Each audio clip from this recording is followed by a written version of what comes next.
The wedding was held at the Rosewood Estate, an exclusive venue nestled in the rolling hills of Vermont. The autumn leaves created a vibrant tapestry of oranges and reds, a stark contrast to the cold reception I received inside. Crystal chandeliers hung from vaulted ceilings, illuminating the antique hardwood floors where generations of New England's elite had celebrated their unions. The air was heavy with the scent of peonies and old money, a world I had deliberately walked away from 15 years ago. Before we jump back and tell us where you're tuning in from, and if this story touches you, make sure you're subscribed because tomorrow, I've saved something extra special for you. I was experiencing this lavish affair from the most undesirable location possible, table 19. My assigned seat was tucked behind a massive stone fireplace, where servers constantly brushed past me to access the service door. The tablecloth was slightly stained, the silverware tarnished, and my view of the main table completely blocked by an enormous floral arrangement. This wasn't an oversight. This was my sister-in-law Catherine's meticulous planning in action. Her message was crystal clear, present but invisible, an obligation fulfilled but a connection denied. I'd been nursing a lukewarm glass of water for over an hour, watching the celebration unfold from my isolated vantage point, from my secluded corner. I caught glimpses of my younger brother, James, in his element. He was the golden child, the heir to the family legacy, the one who had done everything right. James had the perfect smile, the perfect laugh, the perfect life. At least that's what the Patel family narrative dictated.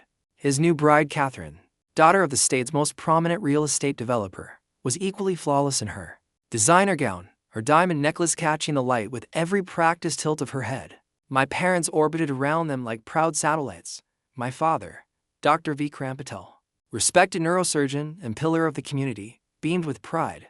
My mother, Priya, elegant as always, flitted between tables, her smile never reaching her eyes when they occasionally glanced toward my corner.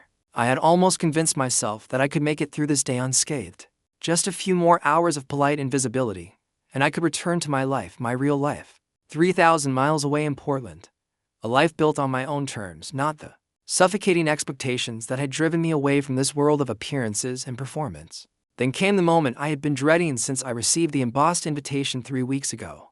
The clinking of a crystal glass. The room fell silent. James stood, straightening his custom tuxedo, and took the microphone from the best man.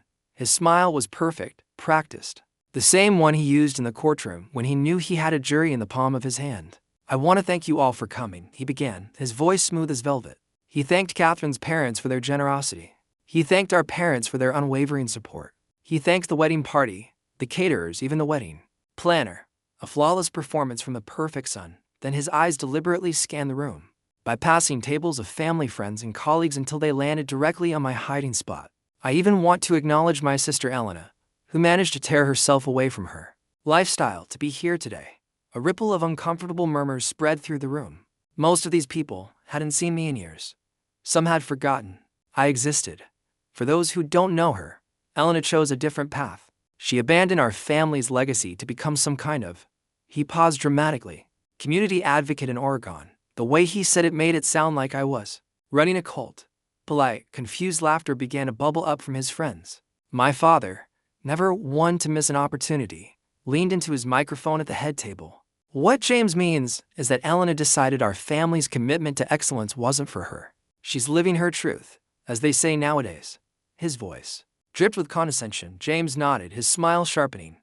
"That's right. Elena decided that our family's focus on education, achievement, and contribution to society was just too much pressure. So she dropped out of law school, and now he made a vague gesture with his hand, helps people find apartments or something."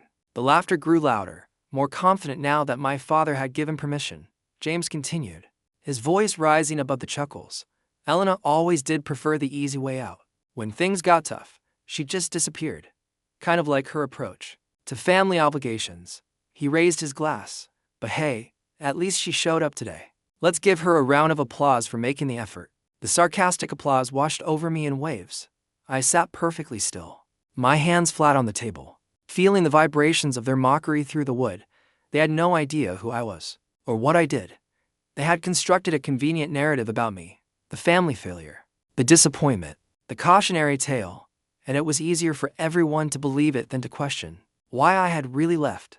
As the applause and laughter continued, I caught my mother's eye across the room. There was no sympathy there, no maternal protection, just a flicker of annoyance that I was disrupting her perfect day by merely existing. I had expected this. I had prepared for it. But the reality of being publicly humiliated by my own blood still cut deeper than I had anticipated. And then, a sound cut through the laughter. The heavy wooden doors at the entrance of the ballroom swinging open with purposeful force. Every head turned. In the doorway stood Judge Amara Wilson, her commanding presence immediately drawing all attention. She wasn't in her judicial robes, but she might as well have been. She wore a tailored navy suit, her natural hair in a perfect crown, her expression serious and assessing as she surveyed the room. The laughter died instantly. Judge Wilson was a household name in Massachusetts, the youngest black woman ever appointed to the district court. Known for her razor-sharp intellect and zero tolerance for dishonesty in her courtroom, she was also, though none of these people knew it, my oldest and dearest friend. Amara's eyes found mine across the room, and a brief smile of recognition passed between us before her gaze hardened. Again, as she looked toward the head table, she began walking, not to my isolated corner, but directly toward my brother and father. Her heels clicked decisively on the hardwood floor, the only sound in the now silent room. Preparing and narrating this story took us a lot of time, so if you are enjoying it, subscribe to our channel. It means a lot to us. Now back to the story. My brother's smug expression faltered. My father straightened in his chair, attempting to maintain his dignified facade. Catherine looked confused and slightly alarmed, whispering something to her mother. But before I tell you what happened next, let me take you back to where this story really begins. Not at this wedding, but 15 years earlier, when I made the decision that branded me as the family disappointment. The path that led me to that isolated table began in my third year at Harvard Law School. I was following the blueprint my parents had designed for me since birth: prestigious education, followed by a lucrative career at a top firm, eventually culminating in the kind of success that could be measured in square footage and investment portfolios, the kind of success my father understood. I was good at it too. Top 10% of my class, editor of the Law Review, summer associate position at Anderson & Mitchell, the firm where my father sat on the board. The golden handcuffs were already being fitted, and I was willingly extending my wrist. Then came the West End clinic assignment that changed everything. Harvard Law School required pro bono work, and I was assigned to help at a legal aid clinic in one of Boston's underserved neighborhoods.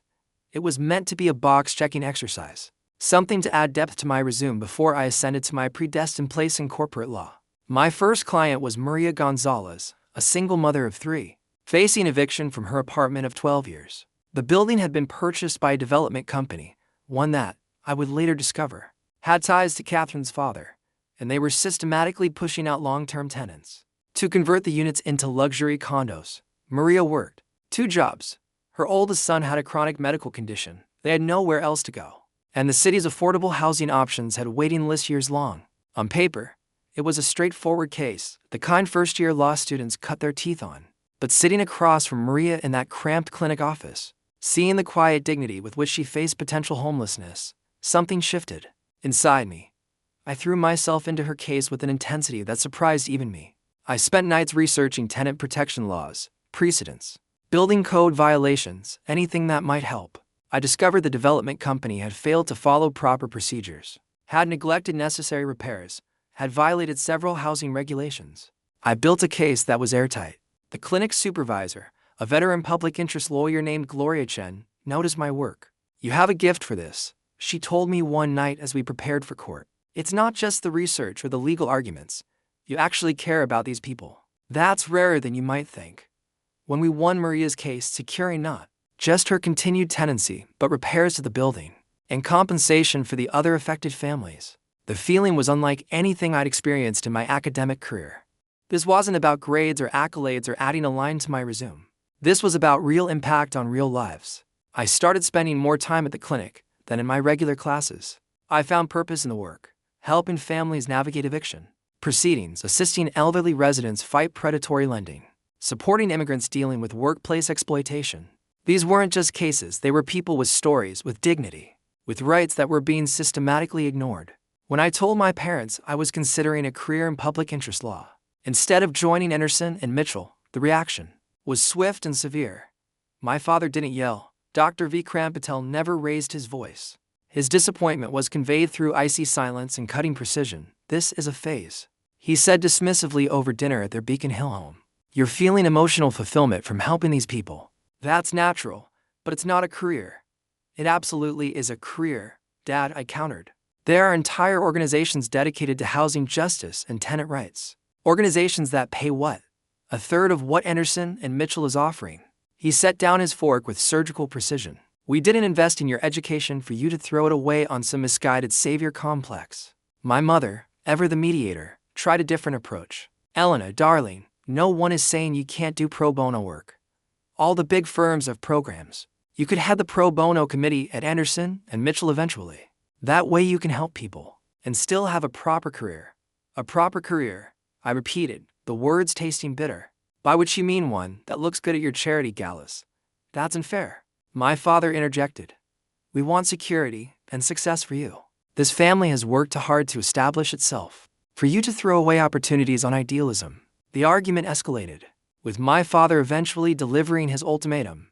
If you insist on this foolishness, don't expect our support. Not financially, not socially, not professionally. You will be on your own. I looked at him across the perfectly set dining table. This man who had built his life around prestige and appearances, who measured worth in accomplishments and affiliations. I looked at my mother, who had sacrificed her own dreams to become the perfect surgeon's wife, the perfect society matron, the perfect supporter of his ambitions. Then I'll be on my own, I said quietly. My father's expression didn't change, but something in his eyes hardened. You'll regret this decision when reality sets in, when you're struggling to pay rent while your classmates are buying summer homes. 2 weeks later, I turned down Anderson and Mitchell and accepted a fellowship with the Housing Justice Coalition. My parents didn't attend my law school graduation. James, already an associate at our father's preferred firm, called to tell me I was making the biggest mistake of my life and that I was breaking Mom's heart. For a political statement, I moved to Portland the following month, drawn by its progressive housing policies and the opportunity to work with communities fighting gentrification.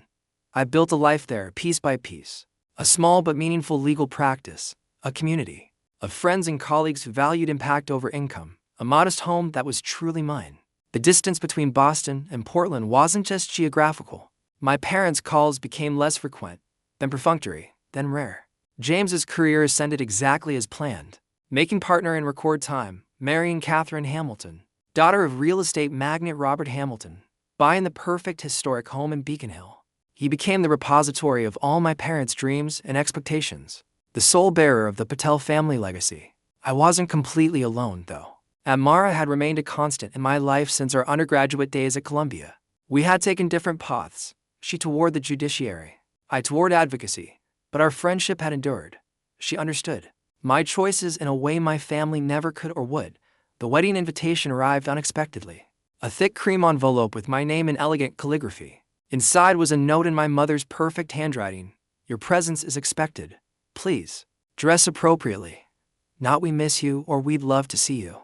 Just an obligation to fulfill and a warning to not embarrass them. I almost threw it away. Then I called Amara. They're still your family, she said after listening to me vent. And sometimes the hardest thing is to show up as yourself, not as who they want you to be. They don't want me there, I argued. They want the idea of a complete family for the wedding photos. Then give them that, she said. But go as Elena, the real Elena, not as a prop in their performance. So I booked my flight, packed a simple but elegant dress that represented who I truly was, and returned to Boston for the first time in nearly a decade. The rehearsal dinner the night before the wedding had been a preview of what was to come. Polite introductions, minimal eye contact, and strategic seating that kept me far from any meaningful conversation. James had cornered me by the bar, champagne flute in hand, his success radiating from him like heat. I'm surprised you actually showed up, he said, his voice low enough that only I could hear. Didn't think you could afford the plane ticket. On your charitable salary. I do okay, James, I replied evenly. Not everyone measures success by their bank balance. He scoffed, still on that high horse. You know what your problem is, Elena. You think you're better than us because you help people. Meanwhile, the firm I work for donates millions to charities every year. The difference is, I can actually afford to make a difference. Before I could respond, he was pulled away by Catherine, her diamond engagement ring catching the light as she placed a possessive hand on his arm. She gave me a tight smile. Elena, so good of you to come. We've put you at table 19 tomorrow. I hope that's all right. It's a bit separate, but I thought you might be more comfortable away from the main action. That should have been my warning. but I was determined to see this through, to show up fully as myself, to refuse to be diminished by their narrative about who I was and the choices I'd made. Now, as Judge Amara Wilson walked purposefully toward the head table, I realized the narrative was about to change. The hushed silence in the room was charged with anticipation and confusion. No one had expected this intrusion into their perfect celebration, least of all my brother and his new wife. Amara reached the head table and addressed my brother directly, her voice clear and controlled, yet loud enough for the entire room to hear. "James Patel, it's been a while." My brother attempted to recover his composure. "Judge Wilson, this is unexpected. I don't believe you were on our guest list." "I wasn't," she confirmed. "But when I heard what was happening here today, I felt compelled to attend." She turned slightly, acknowledging the room of guests. "You see, I've known Elena Patel for over 20 years. We were roommates at Columbia before Harvard Law, and unlike most of you here, I actually know what she does for a living." My father stood up, attempting to take control of the situation. "Judge Wilson, while we appreciate your concern, this is a private family celebration, and a Dr. Patel." Amara cut him off smoothly. "I've sat through enough interrupted testimonies in my courtroom to last a lifetime. I'd appreciate the same courtesy here." My father, unused to being challenged, slowly sat back down. Amara continued, her voice taking on the measured cadence she used in court. "Elena Patel is the founding director of the Northwest Housing Justice Project, an organization that has helped prevent over 3,000 evictions in the past decade. She has argued before the state Supreme Court successfully, I might add, in a case that established new precedent for tenant protections across 3 states. Her work has been cited in housing policy reforms in 12 cities." She paused, letting her words sink in. The room was absolutely silent. "Last year, Elena was awarded the National Equal Justice Award for her advocacy. The month before that, she was invited to the White House to consult on federal housing policy reforms." I felt a flush creeping up my neck. Amara was laying out my accomplishments with the same precision she used when delivering a verdict. It was uncomfortable to hear them enumerated this way. I had never done the work for recognition, but I understood what she was doing. She was correcting the record.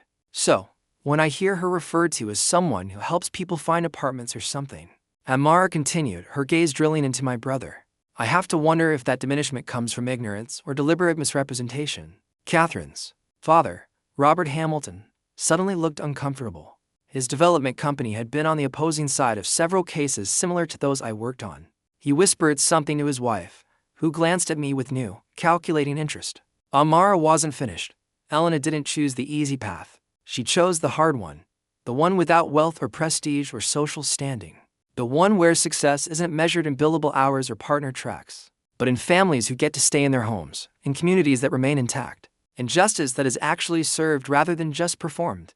Then, to my absolute shock, Amara did something I had never seen her do outside of her official capacity. She inclined her head toward me in a small but unmistakable bow of respect. "Your sister, James, is one of the most principled attorneys I have ever had the privilege to know, and I know a lot of attorneys." The silence that followed was absolute. My brother's face had lost all color. My father looked like he had swallowed something painful. Catherine was glancing between her new husband and her father, confusion evident in her expression. And then a sound broke the silence, the scrape of a chair against hardwood. Gloria Chen, my old supervisor from the legal aid clinic, was standing up. I hadn't even known she was there. She must have been invited as a professional courtesy due to her connections in the legal community. "I can attest to every word Judge Wilson has said," Gloria announced, her voice carrying across the room. "I watched Elena discover her calling at our clinic. I've followed her career ever since. What she has built in Portland has become a model for housing advocacy programs across the country." Another chair scraped back. Professor Hirsch from Harvard Law, a constitutional scholar whose opinion was revered in legal circles. "Elena was one of the most promising students I ever taught," he said. "Her choice to use her considerable talents in public interest law wasn't a failure or a retreat. It was an act of moral courage that few possess." One by one, other guests stood, legal professionals who knew my work, former classmates, who had followed my career from afar, even a cousin who had quietly supported me while maintaining family peace. Each added their voice to the chorus of truth that was drowning out the carefully constructed narrative my family had built around me. The wedding reception had transformed into something entirely different, a spontaneous testimonial to a version of me that had never been acknowledged in these circles. I sat in my isolated corner, stunned by the unexpected defense. by the public recognition of the life I had built on my own terms. Amara turned back to my brother and father, her expression serious but not unkind. Family can be many things, she said more quietly, but it should never be a place where achievement is dismissed, because it doesn't fit a predetermined definition of success. She then did something that would be talked about in Boston legal circles for years to come. She walked across that ballroom to my forgotten table behind the fireplace, sat down beside me, and took my hand in a gesture of solidarity that spoke volumes. The band, after exchanging uncertain glances, began to play again, a soft, tentative melody that did little to dispel the tension in the room. Conversations slowly resumed, but they were hushed, uncomfortable, filled with sideways glances and reassessments. I looked at Amara, still processing what had just happened. "You didn't have to do that," I whispered. "Yes, I did," she replied simply. "Sometimes justice needs to be served outside the courtroom, too." As we sat there, I noticed my mother approaching our table. Her perfect composure had slipped, revealing something I hadn't seen in her for decades: uncertainty. She stopped before us, her hands clasped tightly together. "Judge Wilson," she acknowledged with a slight nod before turning to me. "Elena," she hesitated, searching for words that had never been part of our family's vocabulary. I didn't know. 3 simple words, but they contained multitudes. I didn't know about your work. I didn't know about your accomplishments. I didn't know that the path you chose was valid and valuable in its own right. You never asked. "Mom," I said, quietly.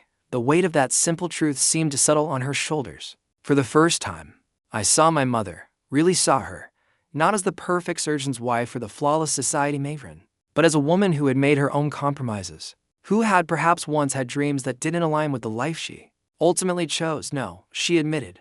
"I did it." She glanced around at the disrupted reception, at the guests still whispering among themselves, at James and my father in intense conversation at the head table. "I should have." It wasn't an apology. It wasn't a reconciliation. It was barely even an acknowledgement, but it was a crack in the foundation of the narrative that had defined our family for 15 years. A small opening that might, with time and effort, allow for something new to grow. As my mother walked away, I felt a strange sense of peace settle over me. The humiliation I had experienced earlier had been replaced by something unexpected: validation. Not from my family, but from my peers, my mentors, my friends. From the people who saw me clearly and valued what they saw. "What happens now?" I asked Amara. She smiled, the smile of a judge who knows the case has been decided fairly. "Now we get a drink, and you tell me about your latest Supreme Court petition. And tomorrow, you go back to Portland and continue doing the work that matters." And that's exactly what I did. But what happened in the days and weeks that followed would change everything I thought I knew about family, forgiveness, and finding your own measure of success. As Amara and I sat at table 19, now transformed from a symbol of exclusion to an unexpected center of attention, the wedding reception continued around us in a state of subdued chaos. The perfect veneer had been cracked, and no one quite knew how to proceed with the carefully choreographed celebration. "You know they'll try to minimize what just happened," Amara said quietly, sipping the champagne a nervous waiter had finally brought to our table. "They'll call it a scene or an unfortunate interruption. They'll find a way to fit it into their narrative." "Let them try," I replied, feeling a strange lightness I hadn't experienced in years.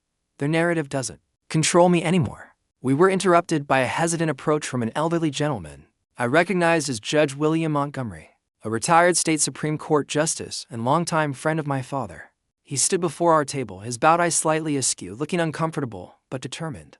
"Ms. Patel," he addressed me formally, "I've been following the Riverside Tenants Coalition case. Your brief on the discriminatory impact of algorithmic rental screening was illuminating." He cleared his throat. "I've mentioned it to several colleagues still on the bench." Before I could respond, he nodded curtly and walked away, leaving me momentarily speechless. "Did that just happen?" I asked Amara. "It did," she confirmed with a small smile. "That's William Montgomery acknowledging your work. I believe in judicial terms. That's what we call a seismic shift." Over the next hour, a strange procession formed to our table. Colleagues of my father who had ignored me during the cocktail, or suddenly remembered cases I had worked on. Law school classmates I hadn't spoken to in years mentioned articles I'd written. Even Catherine's mother stopped by, mentioning that her women's foundation was very interested in housing insecurity issues. It was surreal, the sudden recognition in a space where I had been deliberately made invisible. I wasn't naive enough to think it represented genuine respect rather than social recalibration. But it was revealing nonetheless. James and Catherine had disappeared from the reception shortly after Amara's intervention, escorted out a side door by the wedding planner. My father remained at the head table, maintaining a rigid facade of dignity while refusing to look in my direction. The celebration limped along. Dinner was served, cake was cut, toasts were made, but the joyful energy had been irretrievably altered. As the evening wound down, Amara checked her watch. "I have court in the morning. Ready to leave the circus behind?" I nodded, gathering my small clutch purse. As we stood to leave, I felt a hand on my arm. It was my cousin Priya, who had been one of the people to stand in my defense earlier. "Elena, wait," she said. "Your brother's in the library. He wants to talk to you." I exchanged glances with Amara, who raised an eyebrow. "Your call," she said. "I can wait." After a moment's consideration, I nodded. "I'll meet you outside in 15 minutes. The Rosewood Estate's library was a wood-paneled sanctuary of old books and leather chairs, exactly the kind of room where important men made important decisions. Over expensive scotch, James was standing by the fireplace, his perfect appearance now somewhat disheveled. His tie was loosened, his hair slightly mussed, as if he'd been running his hands through it repeatedly. He turned when I entered, his expression a complex mixture of anger, embarrassment, and something else I couldn't quite identify. "You had to do it, didn't you?" he began, his voice tight. "You had to ruin everything, again." "I didn't do anything, James," I replied calmly. "I sat at the table I was assigned and endured being publicly mocked by my own brother. Judge Wilson chose to set the record straight. Judge Wilson," he repeated with a bitter laugh. "Your friend, the one you strategically placed to ambush us." "I didn't know she was coming," I said truthfully, "but I'm glad she did." He paced in front of the fireplace, agitation evident in every movement. "Do you have any idea what you've done? Catherine's father was considering making me head of legal for Hamilton Developments. That opportunity is probably gone now that he knows my sister is basically a professional opponent of everything his company does. That's not what I do, and you know it." I corrected him. "I represent people whose rights are being violated. If Hamilton Developments doesn't violate tenant rights, they have nothing to worry about from me or anyone like me." "God, listen to yourself," he scoffed, still so self-righteous. "Still convinced you're fighting the good fight while the rest of us are just shallow capitalists." He stopped pacing and faced me directly. Made me reconsider. "What time?" 7 o'clock. "I'll make your favorite, lambrioni." The mention of my childhood favorite dish was clearly an olive branch, however awkwardly extended. "I'll be there," I promised, then added, "Thank you for the invitation." After hanging up, I called Amara, who had returned to her chambers for afternoon hearings. "They've invited me to dinner," I explained after catching her up on the mornings. "Developments at the house? Interesting," she said, and I could picture her thoughtful expression. "The landscape is shifting rapidly." "Hamilton's offer is substantial," I admitted. "With those resources, I could implement protections for thousands of tenants across multiple states." "But," she prompted, knowing me too well, "but I'd be working within the system instead of challenging it from the outside. I'd be part of Hamilton Developments, not fighting against them." "Sometimes," Amara said carefully, "the most effective change happens from within. But it requires strong boundaries and stronger principles." She paused. "What does your gut tell you?" I considered the question seriously. "That there's potential for real impact and significant risk of co-option. Then go to dinner," she advised.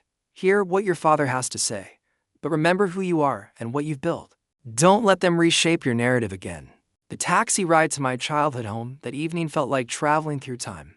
Beacon Hill hadn't changed, the same historic brownstones, the same cobblestone streets, the same sense of old money and older privilege. My parents' house stood exactly as I remembered it, a 4-story federal-style edifice with gleaming black shutters and a polished brass knocker. I hesitated on the doorstep. 15 years of absence suddenly compressed into a single moment of uncertainty. Then I raised my hand and knocked.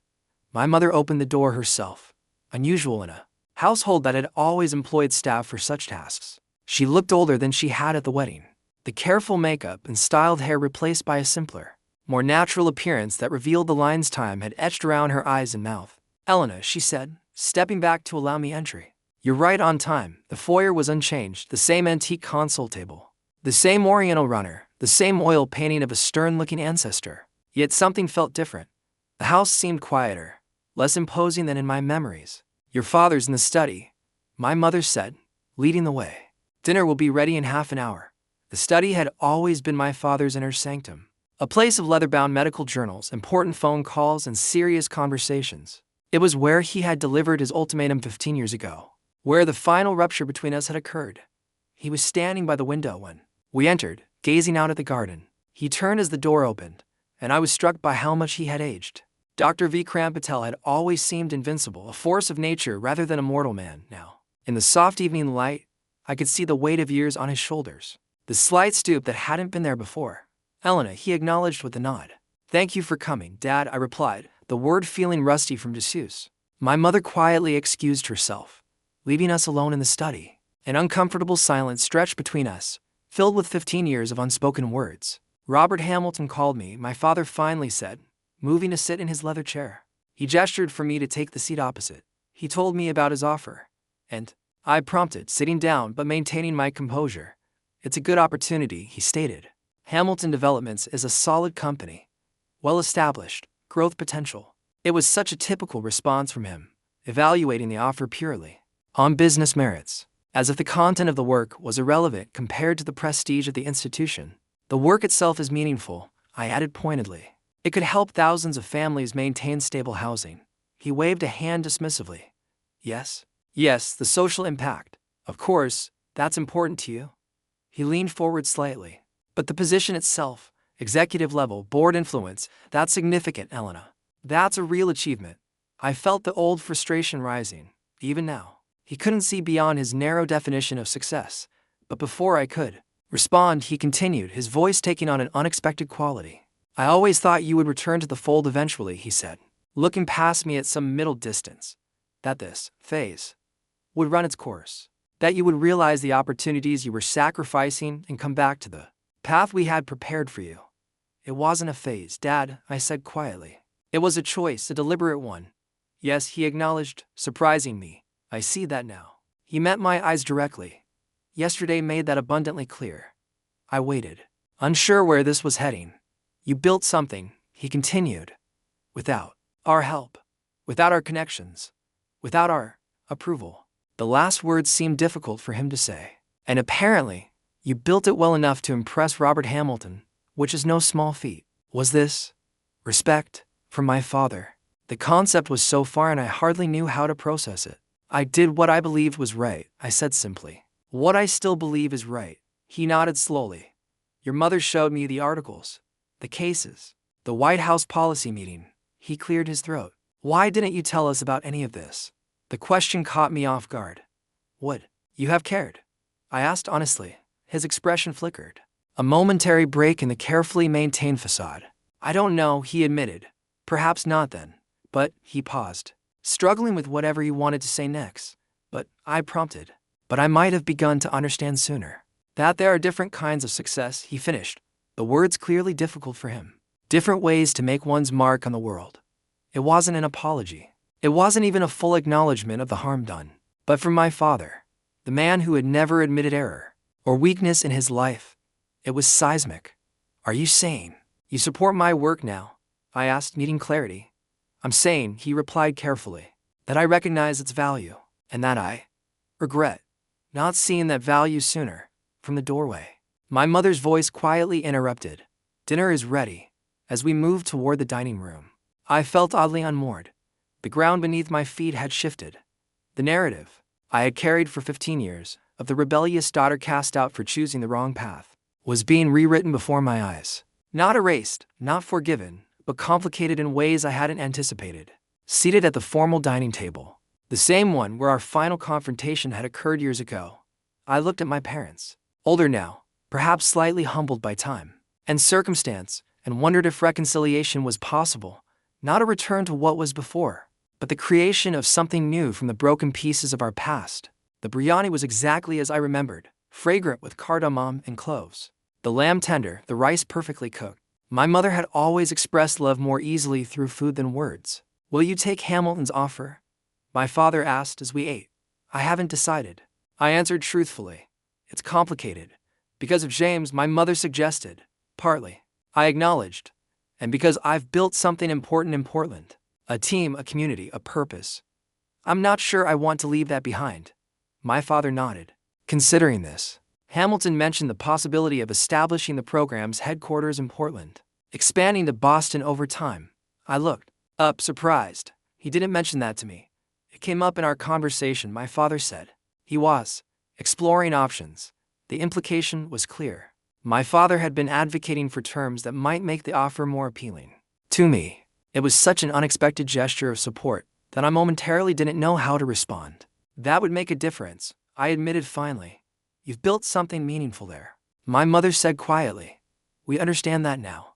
The conversation shifted to lighter topics, changes in the neighborhood, my mother's garden club, a medical conference my father had recently attended. It was stilted at times, the weight of our estrangement making even simple exchanges feel loaded with subtext. But it was conversation, real conversation, for the first time in 15 years. As the evening drew to a close, my mother walked me to the door. We stood awkwardly in the foyer, neither quite knowing how to end this unexpected reconnection.